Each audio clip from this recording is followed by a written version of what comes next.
I was mid-sentence, walking the investor through our 5-year acquisition model, 15 months of projections, 3 years of leverage pullbacks, and a little stunt I'd baked in with convertible notes, when Marla clacked across the marble like she was auditioning for Real Housewives of the Nasdaq. "Sorry to interrupt," she said, like she wasn't, "but we'll be pivoting from outdated narratives. Todd won't be joining us moving forward." My name just lobbed into the room like a used tissue. She smiled with all the warmth of a Botoxed cobra, hair blown out like she'd just dismounted a Peloton commercial. That smug, brand new director of strategy name tag catching the overhead lights like a knife. She flicked her blazer sleeve with a manicured claw and added, "I'm leading strategic growth initiatives now. We need fresher eyes." Not a twitch from me. Not a blink. The investor, Larry Bentham from Clydeside Holdings, just sat there blinking, one brow cocked so high it was threatening to exit orbit. Marla wasn't done. Oh no. She turned just enough to make sure every camera, every zoom square, caught her profile and said, "You're out. I'm the boss's wife now." You could hear the oxygen leave the room. Even the cold brew in the executive carafe gave up and went flat. Across the conference table, Chad, the VP of product and Marla's side piece from 3 rollouts ago, folded his arms like a bouncer watching a bar fight he secretly started. I should have cracked, should have shouted, flipped the chair, threw my pitch deck like a frisbee of vengeance. Instead, I smiled. Just smiled. Slow, crooked. The kind of smile you earn. The kind that says, "I've already buried bigger problems than you before breakfast." That's when he walked in. James, CEO, founder, my ex-husband, tailored navy suit, hands behind his back like he was touring a damn art gallery. Everyone turned. Every eye in the room ping-ponged between him, me, and Marla like a corporate game of Russian roulette. He walked over slow, unbothered, looked at me, really looked, then leaned in and kissed me on the forehead. "Apologies," he said, turning to the investor, his voice velvet and final. "It's a family matter." And just like that, the air snapped. Larry's mouth hung open like a fish getting mugged. Marla's smile faltered, just a flicker, but enough. Chad's jaw clenched so tight I could hear his molars grind.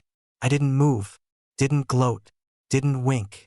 I just sat there, ghost pale in my charcoal suit, hands folded like I was waiting for communion. I'd been erased, publicly, strategically, but not accidentally.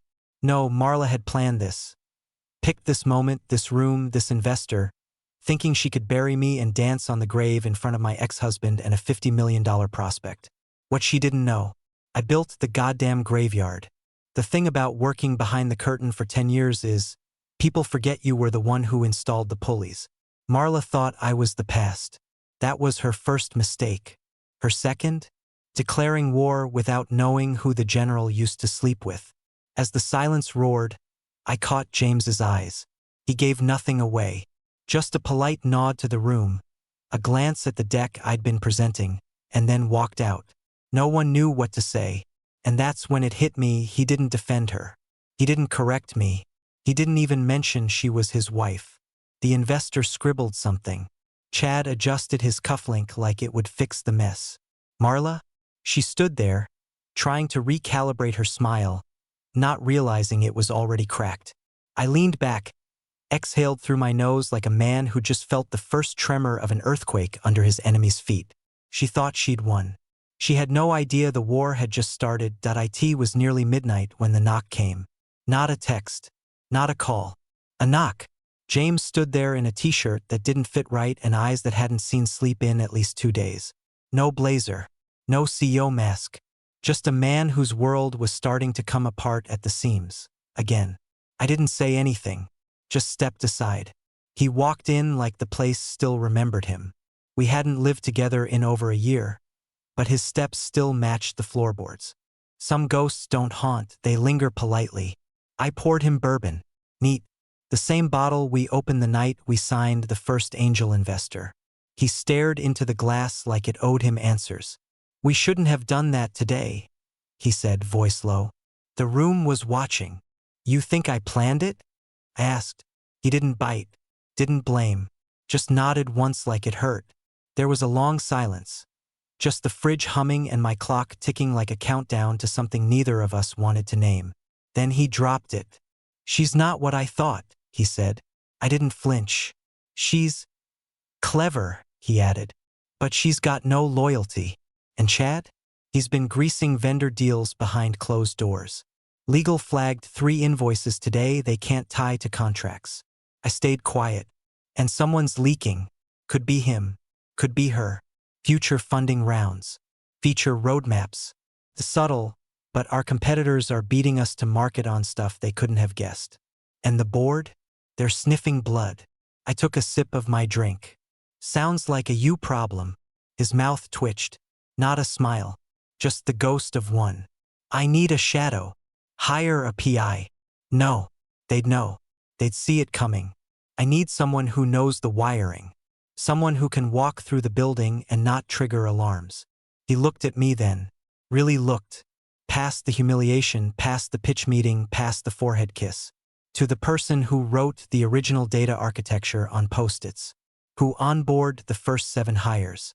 Who negotiated the first Series A like a back-alley surgeon with a scalpel made of NDAs and desperation.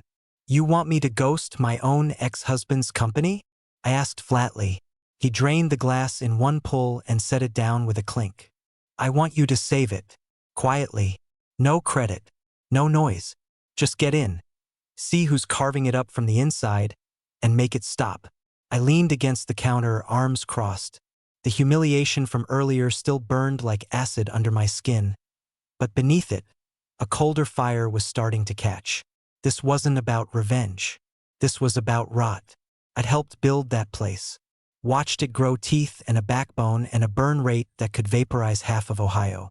And now it was hemorrhaging from the inside because of 2 overconfident termites in human suits. "I'm not your fixer," I said. "I know. I'm not cleaning up your marital decisions. I wouldn't ask you to." I stared at him. He stared back. No lies between us now. Just the ruin of something that used to be love, and the bones of something sturdier, trust. "I'll do it," I said. "But on one condition." He waited. "No titles. No announcements. No memos. I'm not consulting. I'm not transitioning back in. I'm just a ghost. I come and go. I ask questions. I read logs. And when I find the rot, I don't ask permission to cut it out." His eyes flickered. "You always did prefer scalpels over meetings." I pushed off the counter. "Get me a badge that doesn't scan. No digital trace. I want analog access. And no one knows I'm back. Not even legal. Especially not legal." He nodded once. At the door, he paused. "I'm sorry for how it looked today," he said quietly. "Don't be," I replied. "She gave me exactly what I needed." "What's that?" "An invitation." He left. The lock clicked behind him like punctuation. I stood there a while longer, staring at the bourbon bottle, wondering how deep the rot went. Tomorrow I'd find out. The first day back was a masterclass in pretending to be less than you are. They gave me an old badge with a red sticker on it, consultant tier. It didn't unlock much, which was fine. I didn't need doors. I needed cracks. Marla spotted me by the coffee machine mid-espresso selfie. She blinked twice like her Botox hadn't been briefed. "Oh," she said slowly, like she was trying to remember if I owed her money. "They told me someone was coming in to poke around legacy systems. Just dusting off the cobwebs," I replied, tapping the badge. "Making sure your kingdom's built on something sturdier than hope and hashtags." She didn't like that. Smiled anyway. 2 hours later, Chad found me in the server room, squinting at a row of heat-bleeding hardware. He leaned against the doorframe like a frat bro doing an impression of a VP. "Didn't know we were recycling fossils," he said, sipping something expensive from a metal flask disguised as a kombucha bottle. "Careful. You might catch relevance if you hang around too long." I didn't even turn around. Just muttered, "Funny thing about fossils. We leave pressure marks in all the layers." He didn't get it. Walked off muttering something about boomer energy. Perfect. I made no noise. Kept my presence ghost light. Claimed I was auditing database migrations, poking through back-end junk nobody cared about. I brought donuts one morning just to sell the illusion. Smeared some powdered sugar on my collar for authenticity. They thought I was harmless, which made it easy to notice when the petty crimes started piling up. First, a ghost vendor. On a routine invoice list from the previous quarter, buried under $92,000 of cloud services, I saw a name that didn't match any of our usual suppliers, Quick Reach Dev Solutions. Never heard of them. I cross-referenced against the procurement logs. No intake form, no onboarding, no tax ID, just recurring payments filed under UXR&D Sandbox environment. Sandbox my ass. Second, expense reports that made no narrative sense. Chad had 4 meal receipts tagged, team sync dinners, all in different cities on the same night. One in Austin, one in Palo Alto, one in Jersey City. Either he cloned himself or the only team syncing was his fork and a Wagyu steak. Third, a partnership doc sitting in a drafts folder of a marketing associate who left 3 months ago. The proposal pitched a limited feature beta with a startup called Novexbyte. Guess who just launched a carbon copy of our new product line 3 weeks ahead of schedule? Every red flag came dressed as a clerical error. Sloppy, unremarkable. But together, a fingerprint smudged across everything. I asked no questions. Not directly. Instead, I left comments in Slack threads, fake confusion over terminology, requests for clarification on platform forks. I'd sprinkle in just enough sarcasm to keep up the idiot act. So, does Quick Reach also do massages? Asking because Chad's receipts are feeling very intimate. Nobody answered. Marla walked past my cubicle that Friday, holding a tray of green smoothies like she was hosting a health cult. Paused, tilted her head. You settling in okay? Like a tick on a fat Labrador, I said cheerfully. She smiled, uncertain this time. The trick wasn't pretending to be dumb. It was pretending I cared too little to matter. Meanwhile, I kept tracing the payments. Quick Reach led to an offshore account tied to a shell LLC out of Delaware. Novexbyte had one founder listed, former intern. The same kid Chad personally mentored. The one who left abruptly after Marla called him disposable talent on Slack. In a thread she thought was private. It was all so amateur, like watching toddlers try to rob a bank using a finger gun and glitter glue. I printed one invoice, just one, and folded it into my wallet. A souvenir. The rot wasn't just spreading. It was feeding itself. And now I had teeth. Chad cracked first. It started small, wrong logins, missed updates, skipping over agenda points in meetings he used to steamroll through like he owned the oxygen in the room. I caught him sweating through his collar during a Monday stand-up while explaining why our exclusive beta had suddenly dropped features we hadn't even built yet. He stammered something about market alignment and parallel innovation trends. That was corporate for we got scooped. Marla covered for him with that unnerving calm she wore like a second skin. But her tone got sharper. She made it a point to redirect any question my way with a snide flourish. "This is Todd," she said in front of the product team. "He's consulting on systems that don't matter anymore, like Betamax or Cursive." The room chuckled, but it was hollow. I sipped my burnt office coffee and said, "Funny how ghosts see through walls." Marla blinked. Chad dropped his pen. The next day, I got 3 pings in Slack, all from engineers I'd worked with years ago, all phrased the same way. "Hey, off the record, did we ever license that overlay code to Novexbyte? Why is our dynamic grid UI showing up in their release notes? This might be nothing, but I swear I wrote that function." It wasn't nothing. It was theft. I set up coffee catch-ups. Casual. No notes. No suspicion. Just old friends reconnecting in conference rooms with no windows. They all said the same thing. Chunks of our IP, small stuff but uniquely ours, were floating across platforms. The structure was identical. Function names, even typos. Code doesn't lie. And whoever was moving it was careful, just slow enough to avoid triggering alerts, which meant inside access. Root level or close to it, which meant Chad. Or Marla. Or both. The emotional beat hit me one night around 1 a.m., staring at side-by-side Git diffs. We were this close to losing it all. They'd almost handed our architecture to a startup barely out of diapers. A decade of work, stolen for stock options and pillow talk. Couldn't sleep, so I dug deeper. Old security footage from an unarchived server, bless lazy IT protocols, showed a time-stamped clip. Break room, 10:23 p.m., 5 months ago. Marla, standing beside a man in a camel coat. Too clean to be one of ours. She reached into her tote bag and handed him something small. Palmed, metallic, USB-sized. Then she hugged him like he'd just fixed her life. I slowed the clip, froze it, replayed it 30 times. The man was Alex Farewell, CTO of Radian Forge, one of our top 3 competitors. I found his LinkedIn in 30 seconds. Found her endorsement on his profile. Visionary, thorough. A delight to collaborate with. Posted 6 weeks after that hug. And that's when I called Javier. Javier was an intern once. Bright, brilliant, quiet. Chad mocked him for organizing his files by SHA checksum. Marla once called him a little too Rain Man for leadership. He left last year. No fanfare, but I kept in touch. Javier answered my call with, "You figured it out, didn't you?" My blood went cold. "She gave him the key," he said. "I watched her do it. I didn't think it mattered.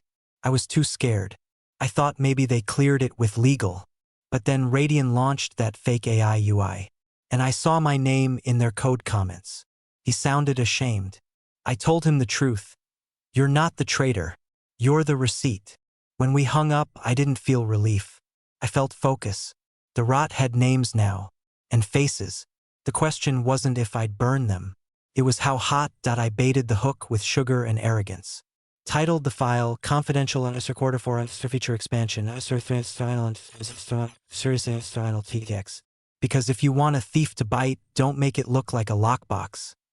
Make it look like an accident. I filled it with just enough candy to make it believable. A fake roadmap detailing 3 new features we had zero intention of building.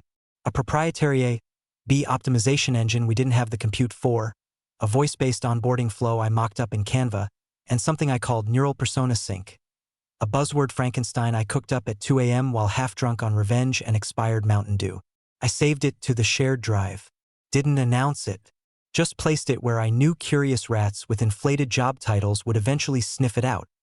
A folder labeled Old Infra, Down the Survey, Pitching a Surveycups. Then I waited. 41 hours later, Radian Forge tweeted a teaser about a new AI-powered onboarding sync experience. They even used my fake damn name, Neural Persona Sync. I almost choked laughing. They bit hard. And now I had proof. I printed the tweet, screen grabbed their landing page, saved their teaser video. Not for court, too early for that, but for something cleaner, leverage. James met me in his office after hours. Door locked, blinds drawn. No assistants, no coffee tray. Just 2 X's and a truth bomb ticking in my briefcase. I slid the papers across the table. Didn't say a word.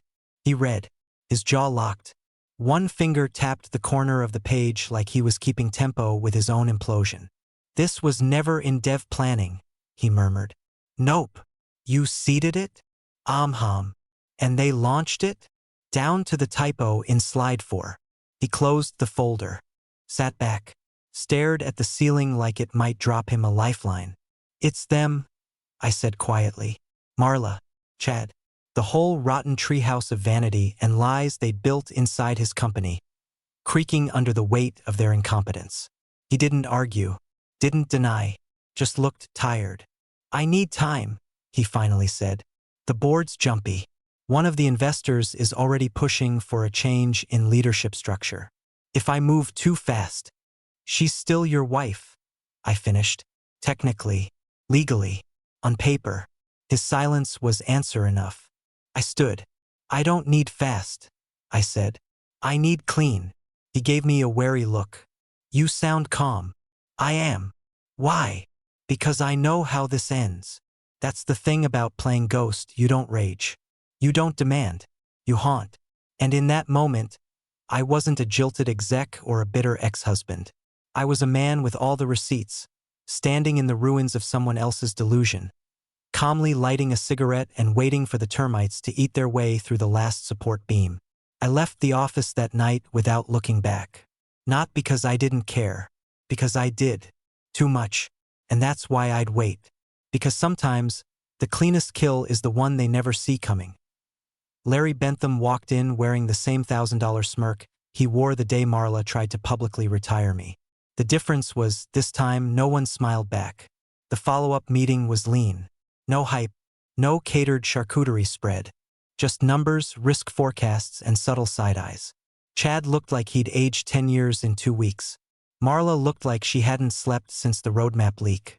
Her designer blazer hung limp over her shoulders like it regretted being associated with her. I sat in the back. No badge. No nameplate. Just me and my notepad playing wallpaper. After the main presentation, Larry approached me like he'd just remembered I wasn't supposed to be dead. "Walk with me?" he asked. We stepped into the stairwell. No cameras. No ears. He leaned against the railing, glanced down 6 stories like he was considering a more permanent exit strategy. "She contacted me," he said. I didn't answer. Just let the silence do the asking.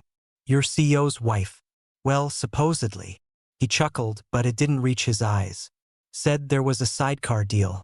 Private equity slice. Quiet placement. No need to involve the board."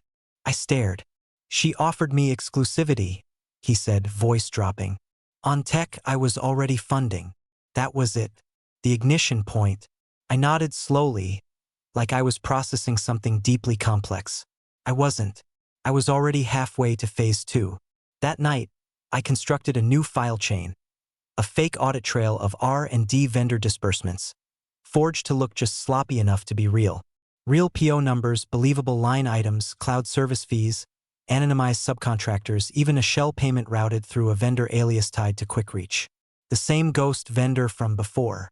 I saved it all under a misnamed folder on a shared drive used by finance interns. I labeled it, "Do not use for backup." Because if you want legal to find a bomb, you wrap it in old socks and stick it next to the copier. Less than 24 hours later, I got a ping.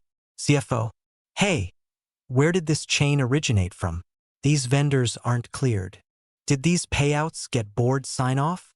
Is this part of the Radian Forge partnership?" Bingo.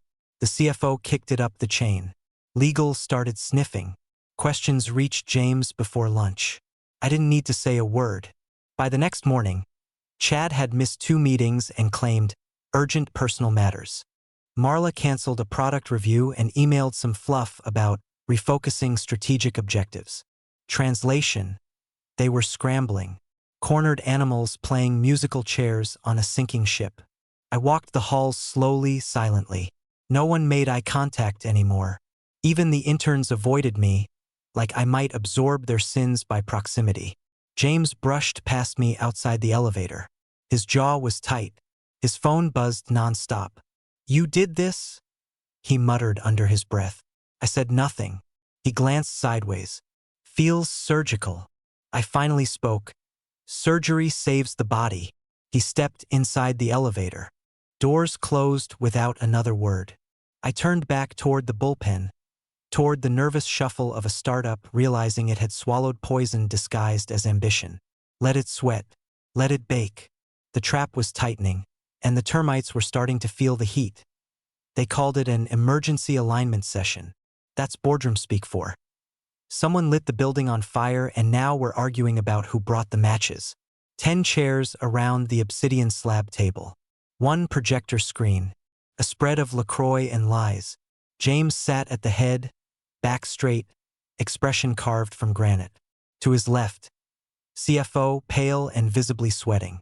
To his right, General Counsel, already rifling through a folder thick enough to break kneecaps. Chad slouched 3 seats down, eyes darting like a cornered raccoon. Marla sat at the opposite end, lipstick flawless, smile weaponized. And me? Back wall. No nameplate, no coffee. Just a worn leather notebook and the quiet gravity of someone with nothing to prove and everything to reveal. James started without theatrics. "Today's goal is containment," he said. "What follows is not speculative." He clicked the remote. Slide 1, a timeline, payments, vendor names, leaks, timestamps. Slide 2, side-by-side code diffs, labeled original and RadiantForge variant, identical down to the leftover placeholder text. Slide 3, the Slack thread where Marla floated a possible off-ledger investor round to Chad. Timestamped 2:17 a.m. Saturday. Attached, my fake roadmap. Slide 4, Javier's signed affidavit.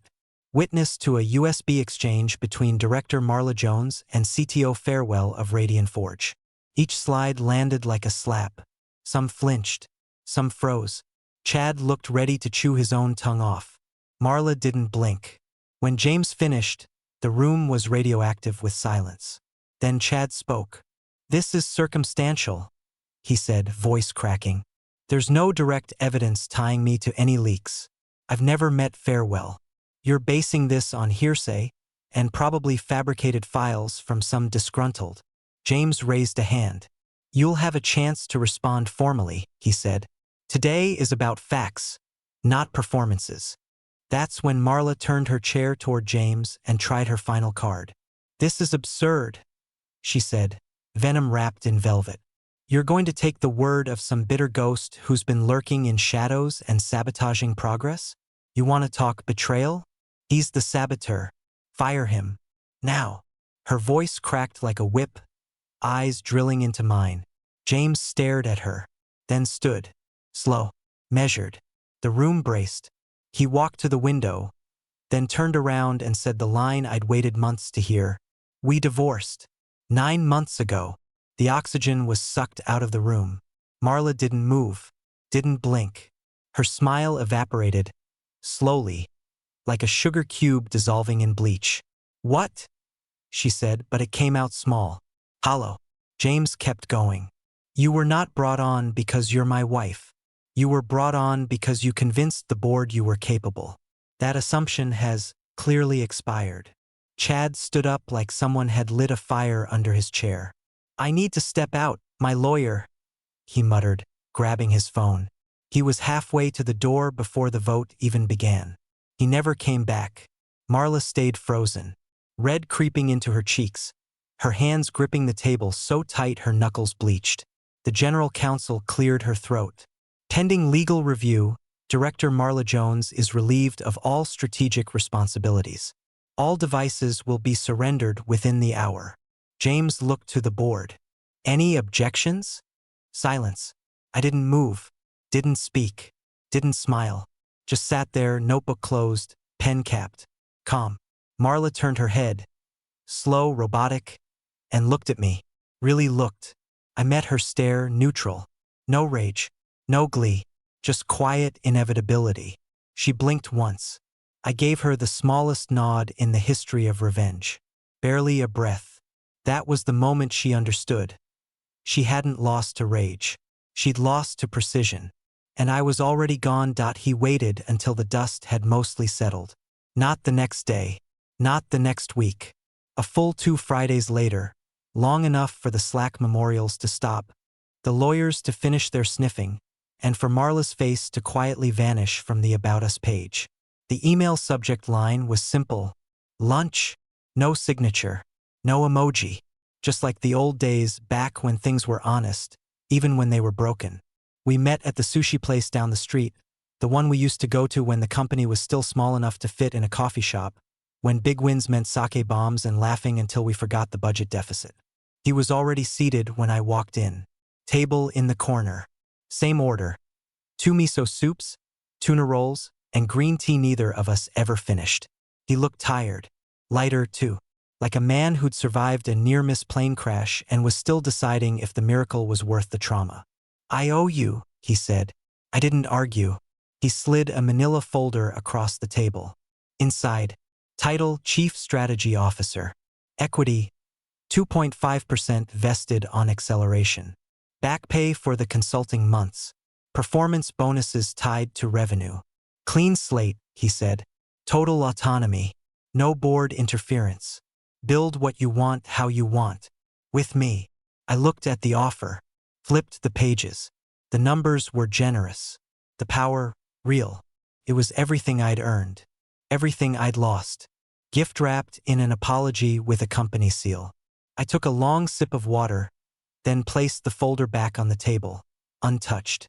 "That house is haunted," I said quietly. He didn't flinch, just nodded once. "I didn't come back to rebuild it," I added. "I came back to make sure it collapsed in the right direction." He winced like the truth stung more than the betrayal. "I already took something," I said, slipping a different envelope across the table. "Co-founder offer. Partner. Full control of a new division." Across the street. He opened the letter and read the logo. Pyre Systems. His eyes widened. "They poached our second AI lead." "No," I said. "They asked her if she'd rather build something clean or keep scrubbing someone else's blood off the walls." He closed the folder, leaned back. No anger, just an understanding. A quiet resignation that the thing we built, the thing we loved, had already died. The rest was just embalming. "I was hoping," he started but didn't finish. "I know," I said. "Me too." We sat in silence. The miso got cold. Finally, he asked, "Do you hate me?" I shook my head. "No. I just don't trust you with my future anymore." He looked down, nodded once, and never asked again. As I stood to leave, he didn't reach for a handshake. Just looked at me the way a man does when he sees someone walking away from a burning house he accidentally set on fire. Outside, the sun was sharp. My phone buzzed. New Slack message. "Welcome to Pyre. Your account is live." I smiled. Just a little. Power reclaimed.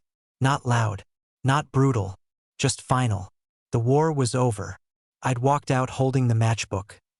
The office was quiet, sunlit, and clean in that way only new beginnings can be. Glass walls. Soft gray floors. No plaques. No gold foil mission statements. Just one etched name across the entrance. Pyre Systems.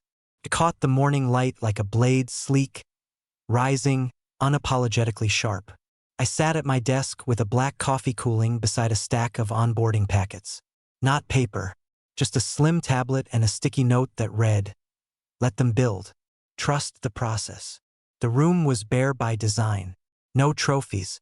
No framed IPO headlines. Just the hum of fresh ideas and unburned bridges. The intern arrived 7 minutes early. Nervous. Overdressed. Her ID badge was twisted backward, and she clutched a laptop like it might flee if she didn't hold on tight. She stood in the doorway, eyes wide, clearly expecting some trial by fire. I smiled, not the sharp, quiet one I used on enemies. A real one. "Relax," I said, waving her in. "We don't fire people mid-meeting around here." She laughed too hard, too fast. I remembered being that age, terrified of the wrong email, the wrong phrasing, the wrong room. "You're not here to prove anything," I added. "You're here to learn. Everything else, we build together." She nodded and slipped into the chair across from me, visibly exhaling. Out of the corner of my eye, my phone buzzed. I glanced. One voicemail. From James. No transcript. Just that sterile block of unread silence. Probably some plea. A soft regret. Or worse, an invitation back into the ruins. I tapped delete without playing it. No rage. No nostalgia. Just done. Out the window across the street, I could see the old building. Still standing. Still trying to repaint over the cracks. Still pretending the foundation wasn't rotting beneath designer branding and overpriced consultants. They could keep it. I turned back to the intern, handed her a keycard to the dev lab, and watched her eyes light up like she'd been handed the launch codes. She walked out with purpose. And I sat back, finally still. They thought power came from the crown. From titles and signatures and being married to the right chaos. But they were wrong. Power came from building. From knowing when to burn it down and when to walk away. You never win by fighting in their house. You win by building a better one, then letting them visit the view.